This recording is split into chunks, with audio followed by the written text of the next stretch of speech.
여러분, 우리는 바울이 그의 선교 사역 가운데 가장 큰 위기와 부딪힌 장면을 우리가 따라가고 있습니다. 여러분의 인생에 어떤 장면이 가장 위기의 순간이셨습니까? 그러나 여러분, 그런 말 아십니까? 위기가 곧 뭐다? 기회다. 그렇죠? 여러분, 그런 거 경험해 보셨습니까? 내가 정말 큰 위기를 맞닥뜨려서 이제 끝장났다 싶었는데 그 일이 기회가 되어서 오히려 더 큰 사명을, 더 큰 일을 이루어낼 수 있었다. 그런 경험이 아마 여러분 믿는 자들의 삶에는 꼭 한 번씩 있을 것이라고 생각합니다. 바울이 그런 순간이었습니다. 먼저 바울이 겪은 위기를 보죠. 그가 동족들의 분노의 불길에 휩싸였습니다. 어떤 분노예요? 배신자. 여러분, 배신자 프레임이 뒤집어 씌워지면 얼마나 겁납니까? 자기 동족들에게 바울은 배신자로 낙인 찍혔습니다. 그래서 성전 밖으로 급기야는 끌려나가고, 자, 사도행전 21장 30절을 보니까 온 성이 소동하여 백성이 달려와 모여 바울을 잡아 성전 밖으로 끌고 나가니 문들이 곧 쾅 닫히더라. 그 문이 쾅 닫힐 때 바울이 전하는 화해의 복음의 문도 쾅 닫힌 것처럼 우리가 그렇게 위기를 느낄 수밖에 없었습니다. 자, 소동이 이 정도 되니까 소동을 진압하기 위해서 로마의 군대가 출동합니다. 천부장이 명령을 내려서 바울이 체포를 당하고 끌려가는데, 바울이 군인들에게 끌려가는데도 이 사람들이 막 뒤를 따라가면서 죽여라 죽여라, 배신자를 처단하라, 막 그러면서 따라가는 거죠. 그때 바울이 자기가 가진 장점을 유감없이 발휘하는데, 우선 바울이 유창한 헬란말로, 어디 말로요? 헬란말로, 당시 지중해 세계의 공용어였던 헬란말로 바울이 천부장에게 양해를 구하고요, 그리고는 돌아서서 이번에는 히브리 말로, 어떤 말로요? 히브리 말로, 유대인들의 말로 예루살렘 사람들에게 연설을 하기 시작하는 거죠. 소크라테스의 변명이 아니라 바울의 변명. 자, 뭐라고 하는지 들어보십시오. 22장 1절 2절은 부형들아 이렇게 시작합니다. 무슨 말이에요? 아버지들과 형제들이요. 그러니까 거기 있는 사람들이 내 동족들이고 내가 당신을 내 아버지처럼, 나의 형제들처럼 여긴다 하는 친밀감의 표현이죠. 이거 진짜 절박한 표현이에요. 그렇죠 여러분? 부형들아, 내가 지금 여러분 앞에서 변명하는 말을 들으시오. 그가 히브리 말로 말함을 듣고 더욱 조용한지라. 그렇게 난리치던 사람들이 이 배신자가 이제는 완전히 이방 사람 다 된 줄 알았는데 히브리 말로 하니까 귀를 기울입니다. 조용해지고 듣기 시작합니다. 자, 여러분, 이렇게 우리가 다언어, 다문화, 우리가 그렇게 준비되는 것이 이렇게 중요한 거예요. 바울은 이민자로 자라서 다언어, 여러 언어를 사용할 수 있었습니다. 그러니까 다언어를 사용하는 사람이기 때문에 여러 문화에 적응할 수 있었고, 그들 사이에 중간자 역할을, 그러니까 다리를 놓는 자로서의 역할을 감당할 수 있었다는 거죠. 그것이 하나님께서 그에게 이 귀한 선교의 사역, 화해의 복음을 맡기신 중요한 그의 선교적 자질이라고 저는 생각이 됩니다. 자, 바울이 늘어놓는 자기 변명을 한번 살펴보죠. 먼저 바울이 강조하는 건 자신의 정체성이 여전히 유대인이라는 사실을 분명하게 얘기합니다. 자신은 유대인의 정체성을 버린 적이 없다, 나는 너희를 배신한 것이 아니다 라는 얘기죠. 우리가 아는 대로 바울은 저 길리기아 땅 다소에서 출생하고 거기서 이민자 디아스포라의 가정에서 자랐지만, 그러나 바울은 철저하게 유대인으로 교육받고 자랐습니다. 유대인의 전통과 유대인의 율법, 유대인의 정체성을 누구보다도 잘 배우고 누구보다도 자랑스러워하던 사람이죠. 유대인 중에 유대인, 가말리엘의 문화에서 교육을 받았고, 그가 표현하는 대로 거기 있는 그 모든 사람들과 마찬가지로 그 역시도 하나님께 대해서 열심히 있는 사람이었습니다. 자, 심지어는 그가 어떤 일까지 했던 사람이냐? 예수 믿는 사람들을 핍박하고 잡아 죽이기까지. 그렇죠? 스데반을 끌어다가 죽일 때에 그들의 옷을 맞고 책임지기까지 했던 사람이잖아요. 그랬던 바울이 다메섹으로 갑니다. 왜 갔죠? 거기서도 예수 믿는 사람들을 잡아오려고. 그 잡아가는 길에 어떤 일이 있었습니까? 아니, 그가 핍박하던 그 예수님이 나타나신 거예요. 그 예수님이 나타나서 말씀하실 때 그의 눈이 멀어버렸어요. 그가 눈이 먼 채로 사람들의 손에 이끌려 다메섹 도성에 들어갑니다. 자기 발로는 한 발짝도 갈 수가 없습니다. 그 다메섹에서 그의 눈을 뜨게 해준 사람이 누굽니까? 아나니아. 이 아나니아가 어떤 사람인지를 바울이 소개합니다. 그는 율법을 잘 지키고 칭찬을 받는 경건한 유대인이었다는 거죠. 나를 세례준 사람, 나를 눈뜨게 한 사람이 정말 율법에 의로운 경건한 유대인이었다. 이게 너무너무 중요하죠. 이 아나니아가 그에게 뭐라고 말했는지 14절 15절을 한번 보십시오. 그가 또 이르되, 아나니아입니다. 우리 조상들의 하나님이 너를 택하여 너로 하여금 자기 뜻을 알게 하시며. 우리 조상들의 하나님이라 그랬어요. 예. 우리 조상들의 하나님이란 말은 지금 유대인들이 열심을 내는 바로 그 하나님이라는 겁니다. 자, 여러분, 그들의 하나님과 바울이 말하는 건 아나니아나 내가 믿는 하나님과 너희가 믿는 하나님이 다른 하나님이 아니라는 거예요. 여러분, 저는 가끔 보면 그럴 때가 있어요. 하나님을 믿는다고 말하는 사람이 너무나 그에 합당하지 않은 삶을 보여줄 때, 너무나 어처구니 없는 생각과 말들을 할 때, 그럴 때 제 마음속에 어떤 생각이 드냐면, 야, 저 사람이 믿는 하나님과 내가 믿는 하나님이 같은 하나님일까? 혹시 다른 하나님은 아닐까? 바울이 그런 의심을 당하고 있는 거예요. 그런데 바울은 아니야. 우리 조상들의 하나님, 내가 믿는 하나님도 바로 너희가 믿는 그 하나님, 우리 조상들의 하나님이라는 거죠. 바로 그 하나님이 뭐라고 하셨느냐? 너를 택하여 너로 하여금 자기 뜻을 알게 하시며 그 의인을 보게 하시고. 그 의인은 누구예요? 예수님을 말하는 거죠. 예수님을 보게 하셨고 그 입에서 나오는 음성을 듣게 하셨으니 내가 그를 위하여 모든 사람 앞에서, 이 모든 사람 앞에서라는 표현이 아주 중요합니다. 모든 사람 앞에서, 유대인들에게만이 아니라 이방인들에게도, 남자들에게만이 아니라 여자들에게도, 자유인들에게만이 아니라 종들에게도, 마치 오순절날 성령께서 남종과 여종과 노인과 젊은이들에게 차별이 없이 임하셨던 것처럼 그 예수 그리스도께서, 우리 조상의 하나님의 뜻은 그 의인을 너에게 보게 하시고 그 의인에 대하여 네가 온 땅의 모든 사람에게 차별이 없는 그 은혜를 온전히 증거하게 하시려고 너를 부르셨다.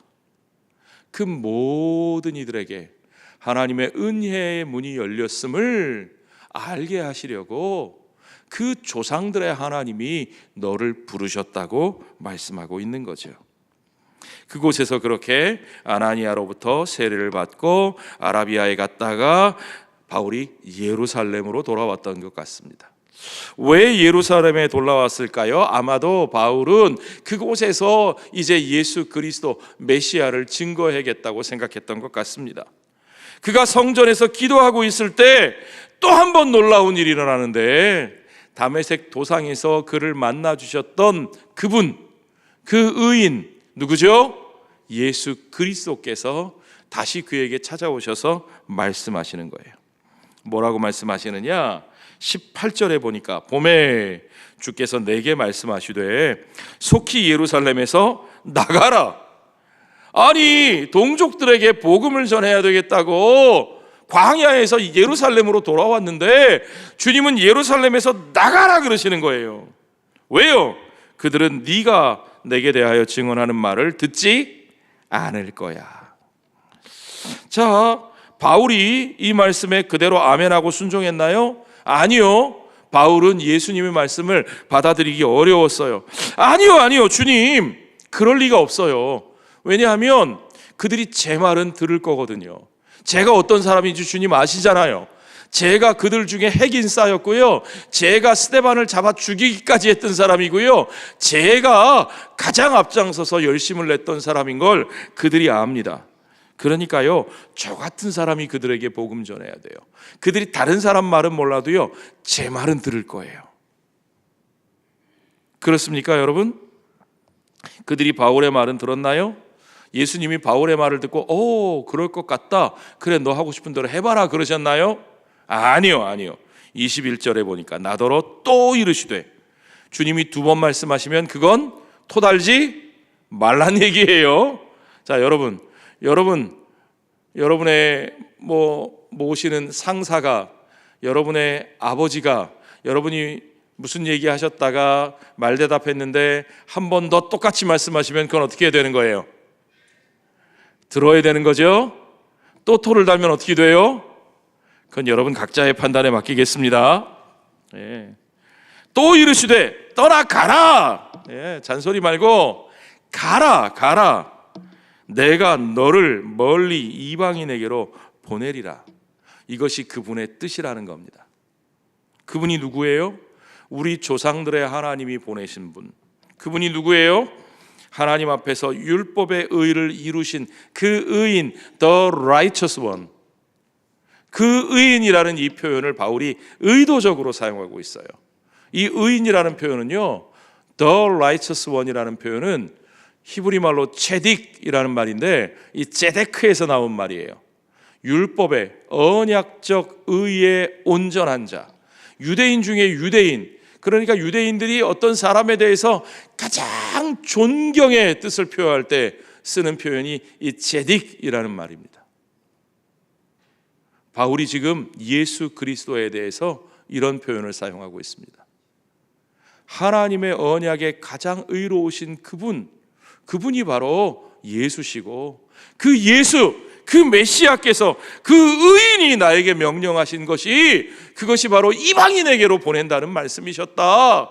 그러므로 이것이 바로 너희의 조상, 너희가 열심을 내는 그 하나님의 뜻이라. 그 하나님은 내가 이방인에게로 가서 그 은혜의 문을 활짝 열고 우리와 그들이 하나가 되기를 원하셨노라고 그가 강력하게 증거하고 있는 거죠. 내가 이방인에게로 간 것은 동족이 싫어서가 아니고 율법을 배신하기 위해서가 아니고 우리가 믿는 그 하나님의 뜻을 받들기 위해서 간 것이라고 말하고 있는 거죠. 자, 여기까지 듣고 나니까 유대인들이 어떻게 반응했어요? 22절에 보니까 아마 귀를 막고, 제가 그 장면을 보진 못했지만 이렇게 했을 거예요. 그만! 안 들으려고 하는 거죠. 듣다가 소리를 질러 이 말한 것과 여기까지 들으니까 더 들을 것도 없어요. 그 말하는 것을 듣다가 소리 질러 이르되 이러한 자는 세상에서 없애버리자, 살려둘 자가 아니라. 자, 여러분, 그가 정말 살려둘 자가 아닙니까? 세상에서 없애버려야 되는 자입니까? 동족을 배신한 자입니까? 하나님을 모욕하는 자입니까? 여러분, 바울이 그 동족을 얼마나 간절히 사랑하는지, 그의 민족을 위해서 바울이 기도하는 내용이 뭔지 여러분, 우리는 로마서 9장을 통해서 이미 알고 있습니다. 로마서 9장 3절에 보면 이런 고백이 나옵니다. 나의 형제 곧 고륙의 친척을 위하여 내 자신이 저주를 받아 그리스도에게서 끊어질지라도. 여러분, 예수 믿는 사람이, 하나님의 택하심을 받고 사도로 부르심을 받은 사람이 그리스도에게서 끊어질 수 있습니까? 저주받을 수 있습니까? 그럴 수 없지요. 그러나 그렇게 될지언정, 하물며 그것이 필요하더라도 내 친척, 민족, 동족이 구원받을 수만 있다면 나는 그렇게라도 하겠노라. 내가 그렇게까지 간절히 그들이 구원받는 것을 원하노라. 여러분, 이 마음 아시겠습니까? 저는 이 절절한 심정이 이해가 됩니다. 그런데 그들은 하나님의 뜻을 오해하고 있습니다. 하나님께 대해 열심은 있는데 하나님의 뜻이 뭔지 모르고 잘못된 열심에 빠져 있는 거죠. 로마서 10장 2절에 내가 증언하노니 그들이 하나님께 열심이 있으나 올바른 지식을 따른 것이 아니라.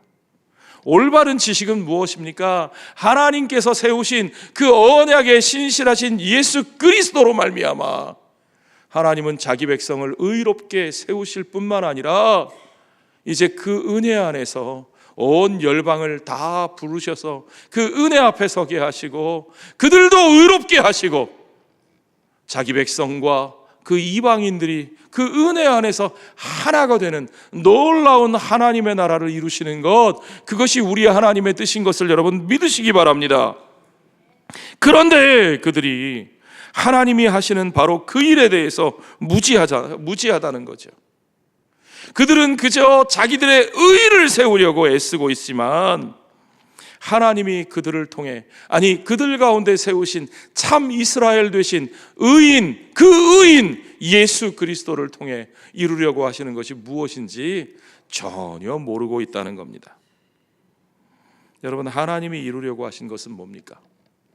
하나님은 그 백성들이 자기 육신의 할례를 자랑하면서 다른 사람들에게 교만하게 높아지는 것을 원하신 것이 아니고 마음의 할례 받은 돌아온 하나님의 백성, 신명기 30장이 말씀하고 계신 것처럼 마음의 할례를 받고 하나님 앞으로 돌아와 회개하고 그의 나라를 위하여 그의 은혜를 선포하는데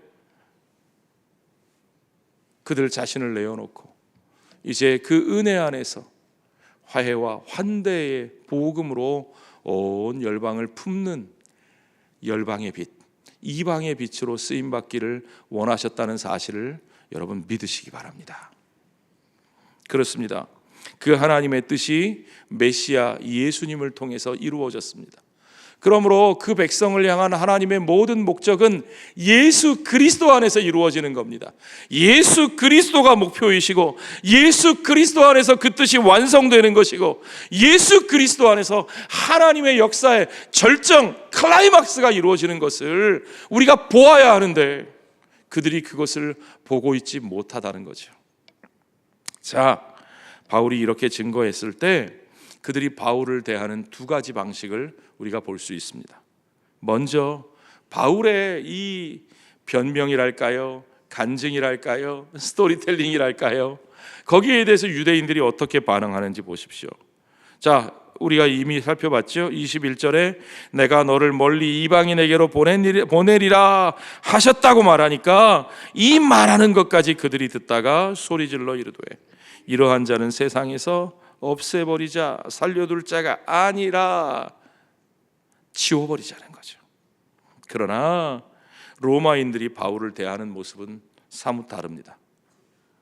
그의 동족들, 하나님의 백성들이라 하는 자들, 바울이 그토록 절절히 사랑했던 자들은 과감하게 그를 없애버리자고 그를 내어버리는데 로마인들이 또 이 바울을 대하는 모습은 또 우리가 생각할 것을 많이 줍니다. 24절에 보십시오. 천부장이 바울을 영내로 데려가라 명하고, 소동을 그치게 해야 되겠으니까요. 그들이 무슨 일로 그에 대하여 떠드는지 알고자 하여 조사하려고 했던 거죠. 조사하는데 어떻게 해요? 일단 때리고 보는 거예요. 고문부터 하는 거예요. 내 죄를 고하라, 이실직고 하라. 죄가 없는데요. 그래, 맞으면 죄가 나올 거야. 일단 때리고 보는 고문, 고대 사회의 아주 일반적인 방식이죠. 그런데 말입니다, 고대 사회에 그것이 아주 일반적인 방식이었고 로마 제국 시대에도 그랬는데 예외가 있습니다. 그 예외가 뭐냐? 로마의 시민권을 가진 자들은 그렇게 함부로 대할 수 없었다는 거죠. 이것이 로마 제국의 힘이 가진 원동력입니다. 누구든지 로마의 시민권만 가지고 있으면 당시 사회의 아주 일반적인 이런 폭력과 이런 억압과 이런 모든 인권이 짓밟히는 것으로부터 보호받을 수 있어요. 사람 대접받으며 공평한 대접을 받을 수 있다는 거죠. 바울은 그 시민권을 가지고 있었고 그것을 내세워서 그 위기를 지혜롭게 벗어납니다. 자, 25절에 보세요. 가죽줄로 바울을 매니 바울이 곁에 서 있는 백부장더러 이르되 너희가 로마 시민 된 자를 죄도 정하지 아니하고 채찍질할 수 있느냐. 이제 막 묶어놓고 때리려고 하는데 잠깐, 로마 시민을 이렇게 대하면 되겠어? 깜짝 놀라는 거죠. 그렇죠?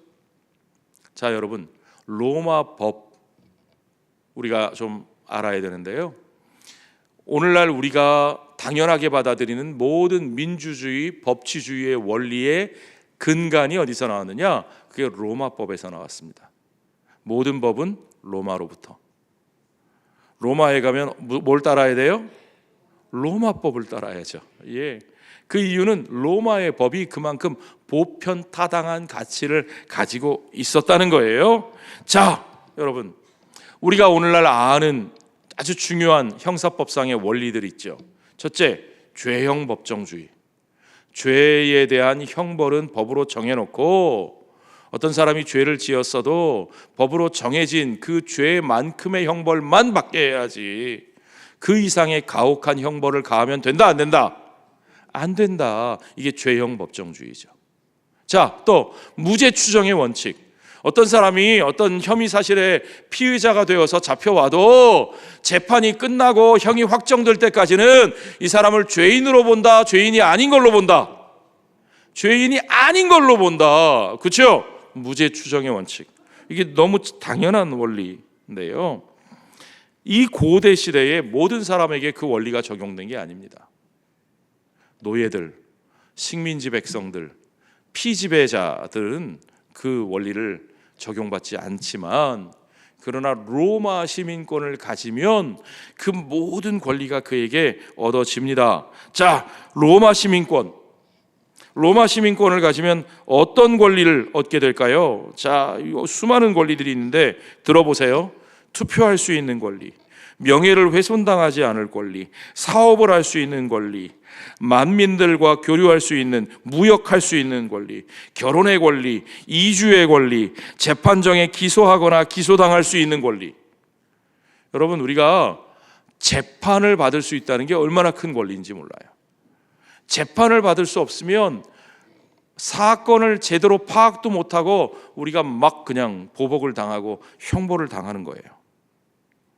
사실을 심리할 수 있는 권리, 어떤 판결에 항소해서 상급심으로 항소할 수 있는 권리, 이런 권리들이 다 로마의 시민권을 가져야 얻어지는 권리라는 거죠. 이 외에도요, 중요한 건 로마의 시민은 고문하거나 채찍질할 수 없었고, 또 로마의 시민은 반역죄가 아니면 사형에 처하지 않았습니다. 어떤 죄를 저질러도 반역죄가 아니면 죽일 수 없었어요. 설사 반역죄를 행했다 해도 그 사람을 십자가형에 처할 수 없었습니다. 로마의 시민은 절대로 십자가에 못 박지 않아요. 그만큼 처참한 형벌이었으니까요. 자, 여러분, 바울은요, 동족들에게 자신이 여전히 분명한 유대인의 정체성을 가지고 있음을 강조했지만 그들에게 버림을 받았고요, 아이러니컬하게도 그를 보호한 것은 이방 땅 로마의 시민권이었습니다. 결국 바울은 동족들에게 그렇게 버림받은 것을 처참하게 확인할 수밖에 없었고, 그는 오히려 그 길을 통해서 그가 믿는 예수 그리스도의 길을 따라가야 하는 것을 경험했습니다. 자, 그러면 우리는 여기서 바울만 생각하지 말고요, 바울이 믿고 따르는 예수 그리스도를 한번 생각해 봅시다. 자, 여러분, 예수님은요, 바울이 누린 최소한의 권리, 그 권리조차도 갖지 못하시고 법의 보호를 받지 못하시고 십자가형을 당하셨습니다. 로마의 권력은 바울은 보호했지만 예수님도 로마의 권력자 앞에 잡혀왔을 때 로마의 권력자는 예수님이 죄가 없으신 것을 알면서도 그를 보호하지 않고 십자가형을 선고했어요. 왜요? 예수님은 로마의 시민이 아니셨거든요. 예수님은 그런 권리조차 갖지 못하셨던 거죠. 그뿐만 아니라 그분은 그토록 사랑하셨던 그의 백성, 하나님의 백성들의 공동체, 유대인들의 공동체로부터도 처절하게 버림을 당하셨습니다. 자, 여러분, 그분이 왜 이런 일을 겪으셨을까요? 그분이 어떤 분이십니까? 온 하늘과 온 땅에 참된 주권을 가지신 분입니다. 그분은 시민권 정도가 아니라 모든 주권을 손에 가지신 주인이 되시는 분이에요. 아멘. 그런 분이 자기의 땅에 오셨는데 그는 이 땅 어디에도 속하지 못한 배신자로 버림을 받으셨습니다. 그 이유가 뭘까요? 그는 이 땅에 버림받은 자들을 구원하기 위하여 이 땅 어디에 대한 소속도 그들에게 줄 수 없는 참된 그들이 잃어버린 진짜 시민권, 하나님 나라의 시민권을 그들에게 되찾아 주시기 위해서 그가 친히 그 일을 겪으셨습니다. 하나님 나라의 시민권은 어떤 겁니까? 하나님 나라의 복음은 뭡니까? 그 나라의 백성 자격을 잃어버린 사람들을 그리스도 안에서 불러 모아서 그들을 그 피로 씻고 그를 의롭다 칭하시고 그들을 성령으로 거룩하게 하여서 다시금 그들로 하여금 그 나라의 시민의 자격을 회복하고 그 나라의 백성으로 서게 하고 그 나라의 왕 되신 우리 주님의 자녀로 함께 살게 하는 것입니다. 그 나라의 권리를 그들이 회복하고 그 나라의 권리를 누리는 삶을, 그 새 삶을 살게 하시는 영생을 그들에게 회복시켜 주시는 역사이기 때문에 주님은 바로 그 일을 이루시기 위해서 예수님은 온 세상의 주인 되신 자신의 권리를 다 내려놓으셨던 겁니다. 주님은 그렇게 유대인의 공동체로부터도 버림을 받으셨고 로마의 시민사회로부터도 버림을 받으시고 그렇게 십자가의 형틀에서 처참하게 돌아가셨습니다. 히브리서 기자는 우리에게 그것을 이렇게 설명해 줍니다. 히브리서 13장 12절부터 보면 그러므로 예수도 자기 피로써 백성을 거룩하게 하려고 성문 밖에서 성 안에서가 아니라 성 안에 사는 시민의 권리를 누리면서가 아니라 성문 밖으로 버리워져 모든 권리를 빼앗긴 자로 그곳에서 고난을 받으셨느니라. 그런즉 우리도 그의 치욕을 짊어지고 영문 밖으로 그에게 나아가자. 우리가 여기에는 영구한 도성이 없으므로 장차 올 것을 찾나니 그러므로 우리는 예수로 말미암아 항상 찬송의 제사를 하나님께 드리자. 이는 그 이름을 증언하는 입술의 열매니라. 자, 여러분, 로마의 시민권을 사용해서 위기를 면하고 생명을 건졌지만 바울은 그 복음의 사명, 그 사명을 위해서 스스로 죄수가 되어서 로마로 끌려가는 길을 선택합니다. 우리 예수님은 자신을 보호할 그 최소한의 권리조차도 갖지 못하시고 성문 밖으로 버려져서 십자가에서 죽으셨습니다. 바울과 예수님은 같은 목표를 가지고 같은 길을 걸어갔던 겁니다. 그분들의 목표가 무엇이었습니까? 그것은 하나됨이었습니다. 죄인이 하나님과 하나가 되는 것. 갈라졌던 자들, 멀리 있던 자들이 이제 그 하나됨, 하나님의 은혜 안에서 하나가 되는 것. 그 목표를 위해서 그들이 걸어간 길이 뭡니까? 환대와 화해의 복음을 전하는 바로 그 길이었습니다. 자, 여러분, 오늘 우리들도 그 영구한 도성의 시민권을 가지고 그 영원한 나라의 백성으로 이 땅을 살고 있습니다. 그러면 오늘 우리들이 가야 할 길은 무엇입니까? 예수 그리스도의 십자가의 은혜로 하나님의 백성이 되고 바울이 전해준 그 복음으로 선교의 사명을 감당하며 살겠다고 하는 우리들이 가야 할 길은 뭡니까? 여러분 생각해 보십시오. 유대인과 로마 시민, 만약에 바울이 그 둘 가운데서 어느 하나만 선택했으면 바울의 삶은 아주 편안하고 아주 안정적이었을 겁니다. 자, 여러분, 바울이 예루살렘에 돌아왔을 때 그가 거기 머물면서 동족인 유대인들에게만 복음을 전했으면 그는 오해 살 일도 없었고, 예루살렘에 있었던 다른 사도들처럼 그렇게 존경받으며 교회의 일원으로 사역했을 겁니다. 그런데 예수님이 그를 이방인에게로 몰아내셨어요. 강권하여 보내셨습니다. 자, 그러면 그것도 좋아요. 그랬으면, 이왕 그렇게 됐으면 차라리 그가 그냥 이방 땅에만 머물면서 거기서 복음 전하며 살았더라면 어땠을까요? 바울은 로마의 시민권도 있잖아요. 여러분, 제가 미국에서 만난 수많은 우리 동포들 중에 어떤 분들은 한국에 있는 분들하고 척지고 도망치듯이 미국에 와가지고요, 한국 쪽으로는 쳐다보고 오줌도 안 놓으시는 분들이 있어요. 가끔 그런 분들이 있어요. 그런 분들 보면요, 한국 얘기만 나오면 막 괜히 막 부정적으로 얘기하고 막 더 열을 내고 막 그래요. 어떤 분은 30년 동안 한국에 안 돌아갔대요. 자, 그렇게 미국 땅에서 사는데 여러분, 미국의 시민권이 갈 때부터 있으면요, 어떻겠어요? 와, 그건 뭐 엄청난 특혜죠. 이민자들의 평생 소원이 시민권도 아니고 영주권 갖는 거예요. 영주권, 그린카드. 영주권 하나만 있으면 막 뭐가 뭐든지 다 될 것 같아요. 그런데 바울은 로마의 시민권을 나면서부터 가지고 있는 사람이었어요. 그러니까 바울은 이방 땅에서 살아가는데 아무 문제가 없었을 거예요. 잘 적응하고 잘 살았을 겁니다. 그런데 주님이 그를 내버려 두지 않으셨어요. 왜요?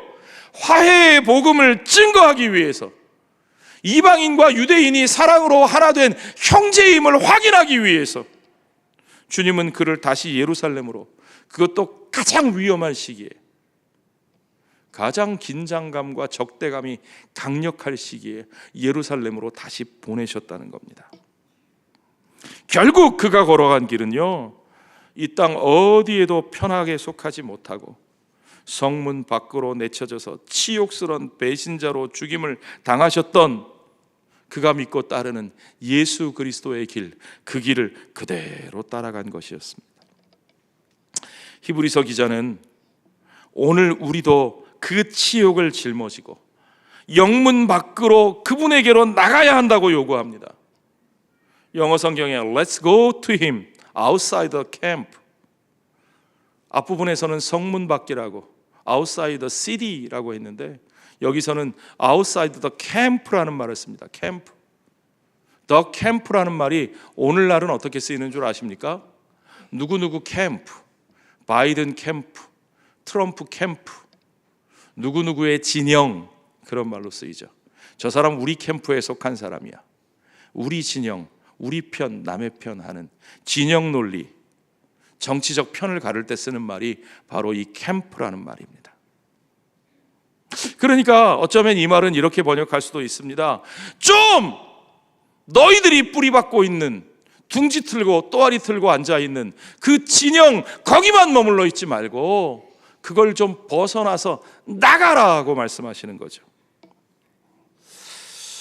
여러분, 우리는 어떤 삶을 갈망하고 있습니까? 어느 한 진영의, 어느 한 편의 중심 인물이 돼서 그것이 가져다주는 모든 기득권과 안정을 누리고, 그걸 위해서 우리와 다른 편, 다른 생각, 다른 모습으로 있는 사람들을 정죄하고 심판하고 때로는 막 악마화하기도 하면서 나를 향한 충성과 지지와 인정을 얻어내는 그런 삶을 살고 싶으십니까? 거기서 그렇게 핵인싸가 되고 영향력 있는 셀럽이 되고 인플루언서가 되고 싶으십니까, 여러분? 혹시 여러분들에게 교회가 그런 욕구를 채워주는 가장 좋은 발판이 되고 있습니까? 여러분, 우리의 진짜 소속이 어디입니까? 우리가 정말 그분의 나라에 속한 자라면 우리는 이 땅의 진영에 대한 소속감이 주는 안정과 지지를 기꺼이 내려놓을 수 있어야 하고, 우리는 거기서 좀 벗어나서 진정한 환대와 화해와 하나됨의 복음을 위해서, 그분이 그것을 위해서 배신자의 치욕을 뒤집어쓰고 고난을 당하셨던, 버림받으셨던 outside the camp, 진영 밖으로, 영문 밖으로 나가야 할 줄로 저는 믿습니다. 자, 여러분, 우리의 진짜 소속이 어디인지를 우리 오늘 좀 확인해 봅시다. 우리는 그 나라의 시민권을 가진 사람들입니다. 우리는 이쪽도 아니고 저쪽도 아니고 우리는 저 위에 시민권을 가진 사람들입니다. 아멘. 그렇습니다, 여러분. 우리는 하나님 나라의 시민이기므로 우리는 화평케 하는 자로 부르심을 받은 사람들입니다. 우리는 참다운 화해의 복음을 위해서 하나님 나라의 시민 된 우리들이 있어야 할 자리, 우리들이 살아가야 할 자리가 어디인지를 우리가 분명히 확인해야 됩니다.